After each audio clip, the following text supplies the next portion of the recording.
আসসালামু আলাইকুম। মেহেরপুর জেলা গাংনী থানা হারাবাঙ্গা মাদ্রাসা বাগানপাড়া। নাম সুজন, পিতার নাম আরাজুল্লাহ, মাতার নাম ফিরোজা খাতুন। তো ওর নামে একটা ওয়ারেন্টি গেছে, 2 মাস হলো, এখন পর্যন্ত পুলিশ ধরতে পারতেছে না। কেন ধরতে পারতেছে না? সবসময় সুজন বাড়িতেই থাকে, পুলিশ বলে খোঁজ খবর নেয়, কিন্তু বলে বাড়িতে থাকে না।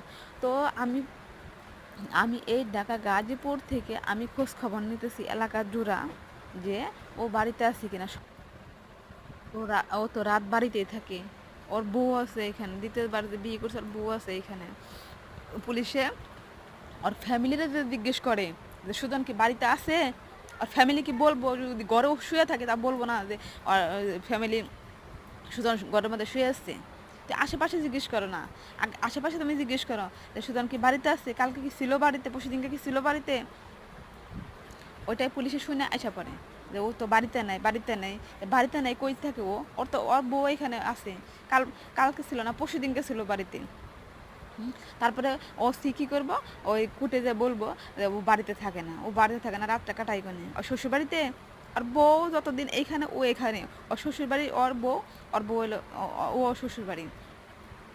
কতদিন লাগে একটা ওয়ারেন্টি যাইতে, একটা যেতে কতদিন লাগে?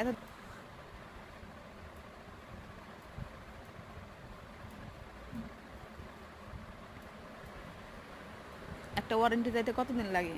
ওয়ারেন্টি গেছে 2 মাস হলো।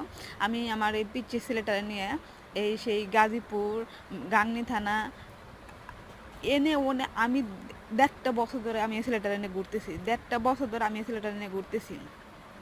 তা আমি তো একা পারলাম না।